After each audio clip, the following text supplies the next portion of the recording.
Today is December the 1st. Was Jesus truly a king? Let's find out together as we look at Genesis and Psalms.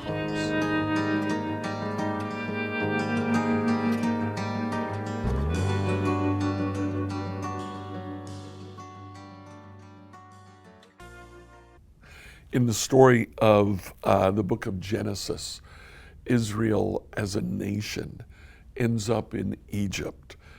They were seeking relief from a 7-year-long famine that had taken place. They gather there, they actually move everything to Egypt.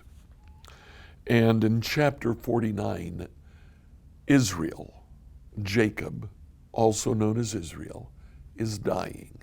He calls his sons to him, and he offers each one a word of blessing.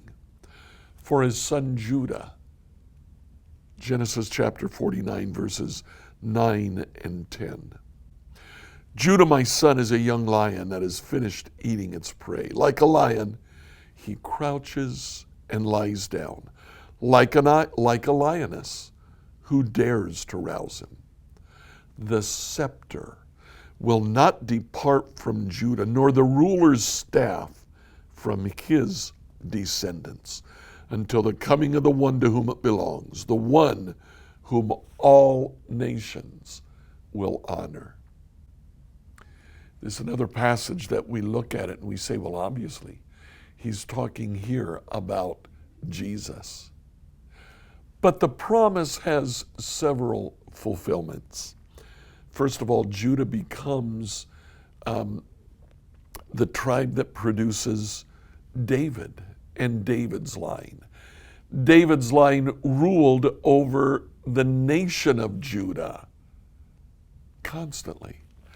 There was no dynasty outside of the nation of Judah.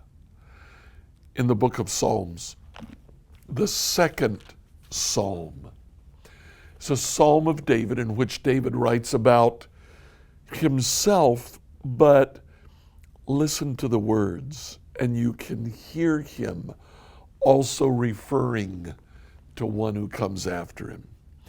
Psalm chapter 2, why do the nations become so angry? Why do they waste their time with futile plans? The kings of the earth prepare for battle. The rulers plot against the Lord and against his anointed one. Literally his Messiah. Now, that refers to David. David was anointed as king over Israel, but it also refers to the Messiah who would come later. Let's break their chains, they cry, free ourselves from slavery to God. But the one who sits in heaven laughs. The Lord scoffs at them. Then in anger he rebukes them, terrifying them with his fierce fury. For the Lord declares, I have placed my chosen king on the throne in Jerusalem, on my holy mountain. The king proclaims the Lord's decree. The Lord said to me, you are my son. Today I have become your father. Only ask, and I'll give you the nations as your inheritance, the whole earth as your possession. Then when he finishes this particular psalm, in verse 12, David says, submit to God's royal son, or he'll become angry, and you'll be destroyed in the midst of all your activity. For his anger flares up in an instant. But what joy for all who take refuge in him. David here, in one sense, is speaking about himself. But in another sense, you can hear him talking about someone beyond himself. Today the Lord said, I've become your father. You are my son. In the New Testament authors pick up that verse in Acts chapter 13 in one of Paul's sermons. He speaks quoting this verse.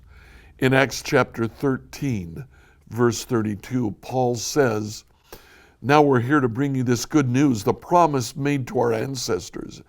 God has now fulfilled it for us, their descendants, by raising Jesus." This is what the second psalm says about Jesus. "You are my son. Today I have become your father."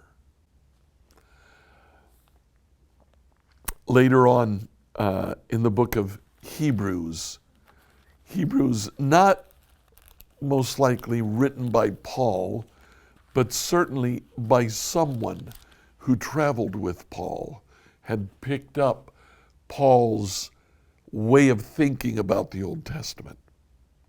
Hebrews 1:5, God never said to any angel what he said to Jesus, "You're my son. Today I become your father." God also said, "I'll be his father. He'll be my son." And then again, Hebrews chapter 5, verse 5.